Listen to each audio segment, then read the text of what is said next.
ದೇಶಾದ್ಯಂತ ರಾಜ್ಯಸಭಾ ಚುನಾವಣಾ ದಿನಾಂಕ ಘೋಷಣೆ ಆಗಿದೆ. ಕರ್ನಾಟಕ ಸೇರಿ 24 ರಾಜ್ಯಸಭಾ ಸ್ಥಾನಗಳಿಗೆ ಚುನಾವಣೆ. ಕರ್ನಾಟಕದ 4 ಸೇರಿ 24 ರಾಜ್ಯಸಭಾ ಸ್ಥಾನಗಳಿಗೆ ಚುನಾವಣೆ. ದೇಶಾದ್ಯಂತ ರಾಜ್ಯಸಭಾ ಚುನಾವಣಾ ದಿನಾಂಕ ಘೋಷಣೆ ಆಗಿದೆ. ಜೂನ್ 18ರಂದು ನಡೆಯಲಿರುವಂತಹ ರಾಜ್ಯಸಭಾ ಚುನಾವಣೆ. ಮಲ್ಲಿಕಾರ್ಜುನ ಖರ್ಗೆ, ಎಚ್.ಡಿ. ದೇವೇಗೌಡ, ಕಡಾಡಿ ನಾರಾಯಣ್. ರಾಜ್ಯದಲ್ಲಿ 4 ಸ್ಥಾನಕ್ಕೆ ನಡೆಯಲಿರುವ ರಾಜ್ಯಸಭಾ ಚುನಾವಣೆ. ರಾಜ್ಯಸಭೆಗೆ ಜೂನ್ 8ಕ್ಕೆ ನಾಮಪತ್ರ ಸಲ್ಲಿಕೆಗೆ ಕಡೆಯ ದಿನಾಂಕ. ಜೂನ್ 9 ನಾಮಪತ್ರ ಪರಿಶೀಲನೆ. ಜೂನ್ 11 ನಾಮಪತ್ರ ಹಿಂಪಡೆಯಲು ಅವಕಾಶ. ಈ ಬಾರಿ ಕರ್ನಾಟಕದಲ್ಲಿ ಕಾಂಗ್ರೆಸ್ಗೆ 3 ಮತ್ತು ಬಿಜೆಪಿಗೆ 1 ಸ್ಥಾನ ಆಯ್ಕೆ. 1 ಸ್ಥಾನದಲ್ಲಿ ಮಲ್ಲಿಕಾರ್ಜುನ ಖರ್ಗೆ ಮುಂದುವರಿಸುವ ಸಾಧ್ಯತೆ ಇದೆ. ಬಾಕಿ 2 ಸ್ಥಾನಗಳಿಗೆ ಕಾಂಗ್ರೆಸ್ನಲ್ಲಿ ಭಾರಿ ಪೈಪೋಟಿ ಏರ್ಪಟ್ಟಿದೆ. ಬಿಜೆಪಿಗೆ ಸಿಗುವ 1 ಸ್ಥಾನದ ಮೇಲೆ ಜೆಡಿಎಸ್ ಕಣ್ಣಿಟ್ಟಿದೆ. ಬಿಜೆಪಿಗೆ ಸಿಗುವ 1 ಸ್ಥಾನದ ಮೇಲೆ ಜೆಡಿಎಸ್, ಯಾಕಂದ್ರೆ ಮೈತ್ರಿ ಜೆಡಿಎಸ್ ಮತ್ತು ಬಿಜೆಪಿ ಕೇಂದ್ರದಲ್ಲಿ. ಹಾಗಾಗಿ ದೇಶಾದ್ಯಂತ ರಾಜ್ಯಸಭಾ ಚುನಾವಣಾ ದಿನಾಂಕ ಘೋಷಣೆ. ಕರ್ನಾಟಕ 4 ಸೇರಿ 24 ರಾಜ್ಯಸಭಾ ಸ್ಥಾನಗಳಿಗೆ ಚುನಾವಣೆ ನಡೀಬೇಕು.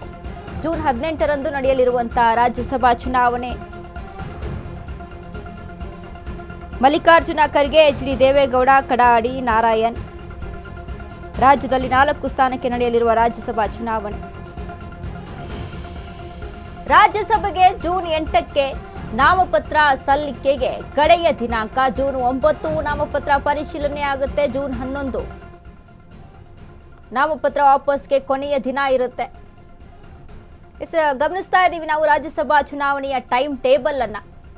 ನಾಮಪತ್ರ ಕೊನೆಯ ದಿನ ಜೂನ್ 8, ಅಧಿಸೂಚನೆಯನ್ನ ಜೂನ್ 1ಕ್ಕೆ ಹೊರಡಿಸಲಾಗಿದೆ. ಇನ್ನು ನಾಮಪತ್ರ ಕೊನೆಯ ದಿನ ಜೂನ್ 8, ನಾಮಪತ್ರ ಪರಿಶೀಲನೆ ಜೂನ್ 9, ನಾಮಪತ್ರ ವಾಪಸ್ಗೆ ಕೊನೆಯ ದಿನಾಂಕ 11.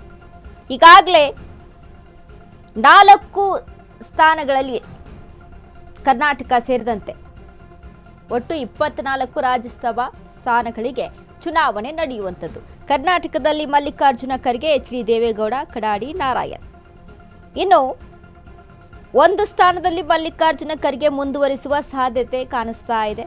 ಎಐಸಿಸಿ ಅಧ್ಯಕ್ಷರಾಗಿ ಈಗ ಮಲ್ಲಿಕಾರ್ಜುನ ಖರ್ಗೆ ಇರುವಂಥದ್ದು. ಸೊ ಹಾಗಾಗಿ ಆ ಸ್ಥಾನ ಮುಂದುವರಿಯುವಂತಹ ಸಾಧ್ಯತೆ ಇದೆ. ಇನ್ನು ಉಳಿದಂತಹ ಸ್ಥಾನದ ವಿಚಾರಕ್ಕೆ ಸಂಬಂಧಪಟ್ಟಂತೆ ಪೈಪೋಟಿ ನಡೀತಾ ಇದೆ ಕಾಂಗ್ರೆಸ್ನಲ್ಲಿ. ಮತದಾನ ಜೂನ್ 18ಕ್ಕಿರುವಂಥದ್ದು. ವೋಟಿಂಗ್ ಟೈಮು ಬೆಳಿಗ್ಗೆ 9ರಿಂದ ಸಂಜೆ 4ರವರೆಗೆ ಮತದಾನ. ಮತ ಎಣಿಕೆ ಜೂನ್ 18 ಸಂಜೆ 5ರ ನಂತರ.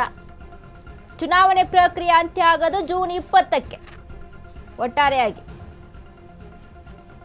ರಾಜ್ಯಸಭಾ ಚುನಾವಣೆಯ ಟೈಮ್ ಟೇಬಲ್ ಅನ್ನು ಗಮನಿಸ್ತಾ ಇದ್ದೀವಿ ನಾವು.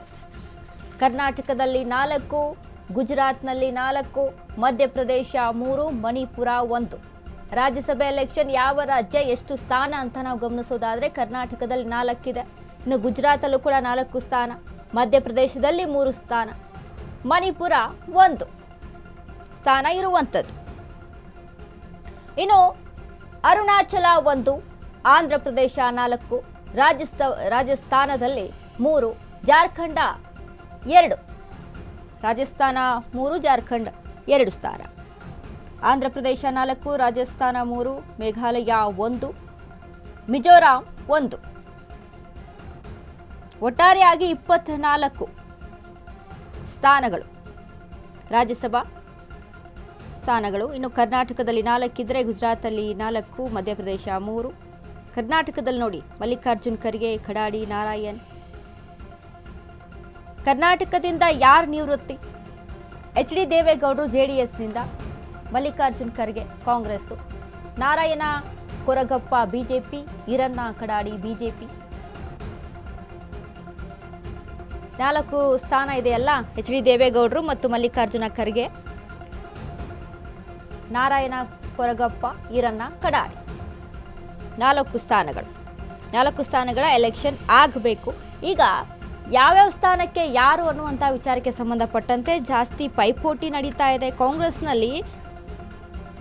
ನೋಡಿ, 1 ಸ್ಥಾನ ಮಲ್ಲಿಕಾರ್ಜುನ ಖರ್ಗೆನೇ ಮುಂದುವರಿಯುವಂಥ ಸಾಧ್ಯತೆ ಇರುವಂಥದ್ದು. ಯಾಕಂತ ಅಂದರೆ ಗಮನಿಸ್ತಾ ಇದೆ. ಅಂದರೆ AICC ಅಧ್ಯಕ್ಷರಾಗಿ ಮಲ್ಲಿಕಾರ್ಜುನ್ ಖರ್ಗೆ ಅವರ ಒಂದು ಆಡಳಿತ ವೈಖರಿ ಆಗಿರ್ಬೋದು, ಅಲ್ಲಿ ಇದ್ದಂಥ ಅವರ ಒಂದು ಕಾಂಗ್ರೆಸ್ನಲ್ಲಿ ಈಗ ಆ ಒಂದು ಜಾಗಕ್ಕೆ ಸರಿಯಾಗಿ ಎಲ್ಲ ರೀತಿಯಲ್ಲೂ ನಾವು ಥಿಂಕ್ ಮಾಡ್ಕೊಂಡು ನೋಡಿದಾಗ, ಎಲೆಕ್ಷನನ್ನು ಮುಂದಿಟ್ಕೊಂಡು ನಾವು ಯೋಚನೆ ಮಾಡಿ ನೋಡಿದಾಗ, ಯಾಕಂದರೆ ಕಾಂಗ್ರೆಸ್ ಹೇಳ್ತಾ ಇರುತ್ತೆ ಪ್ರತಿ ಬಾರಿನೂ ಕೂಡ ಎಲ್ಲ ರೀತಿಯಲ್ಲೂ ಕೂಡ ನಾವು ಅವಕಾಶ ಮಾಡಿಕೊಡ್ತೀವಿ, ಅಲ್ಪಸಂಖ್ಯಾತರಿಗೆ, ದಲಿತರಿಗೆ, ನಮ್ಮಲ್ಲಿ ಜಾತಿ ಭೇದ ಭಾವ ಅನ್ನೋದಿಲ್ಲ ಅನ್ನುವಂಥದ್ದನ್ನೆಲ್ಲ. ಈಗ ದಲಿತ ಕಾರ್ಡ್ ಈಗಾಗಲೇ ಪ್ಲೇ ಆಗ್ತಾ ಇದೆ ಕಾಂಗ್ರೆಸ್ನಲ್ಲಿ, ಗಮನಿಸ್ತಾ ಇದ್ದೀವಿ CM ಕುರ್ಚಿ ವಿಚಾರಕ್ಕೆ ಸಂಬಂಧಪಟ್ಟಂತೆ. ಹಾಗಾಗಿ ಮಲ್ಲಿಕಾರ್ಜುನ್ ಖರ್ಗೆ ಅವರನ್ನು ಬದಲಾಯಿಸುವಂಥ ನಿಟ್ಟಿನಲ್ಲಿ ಅಷ್ಟಾಗಿ ಹೈಕಮಾಂಡ್ ಸಹಿತ ನಿರ್ಧಾರ ತೆಗೆದುಕೊಳ್ಳೋದಿಲ್ಲ ಅಂತ ಹೇಳಾಗ್ತಾ ಇದೆ. ಸೊ ಹಾಗಾಗಿ ಮಲ್ಲಿಕಾರ್ಜುನ್ ಖರ್ಗೆನೇ ಮುಂದುವರಿಯುವಂಥ ಚಾನ್ಸಸ್ಸು ಹೆಚ್ಚು. ಬಟ್ ಉಳಿದಂಥ 2 ಸ್ಥಾನದಲ್ಲಿ ಪೈಪೋಟಿ ಇದೆ. ಇನ್ನು BJP ಒಂದು ಸ್ಥಾನವನ್ನು JDS ಕೇಳುವಂಥ ಪ್ರಸಂಗ ಕೂಡ ಇರುವಂಥದ್ದು. ಹಾಗಾಗಿ BJP ಏನು ನಿರ್ಧಾರ ತೆಗೆದುಕೊಳ್ಳುತ್ತೆ, ಯಾಕಂದರೆ BJPಗೂ ಕೂಡ ಒಂದು ಕಡೆ ಈಗಾಗಲೇ ರಾಜ್ಯದಲ್ಲಿ ಗಮನಿಸ್ತಾ ಇದ್ದೀವಿ ನಾವು, ರಾಜ್ಯಾಧ್ಯಕ್ಷರ ಸ್ಥಾನ ವಿಚಾರಕ್ಕೆ ಸಂಬಂಧಪಟ್ಟಂತೆ ಹೇಗೆ ಪೈಪೋಟಿಗಳು ನಡೀತಾ ಇದೆ ಅಂತ. ಮತ್ತೊಂದು ಕಡೆ BJPಗೂ ಕೂಡ ಈಗ ರಾಜ್ಯಸಭಾ ವಿಚಾರದಲ್ಲಿ ಕೂಡ ಮತ್ತಷ್ಟು ಗೊಂದಲ ಇರುವಂಥದ್ದು. ಒಂದು ಕಡೆ JDS ಸಹಿತ ಬೇಡಿಕೆ ಇಡುವಂಥ ಚಾನ್ಸಸ್ ಹೆಚ್ಚಾಗಿದೆ.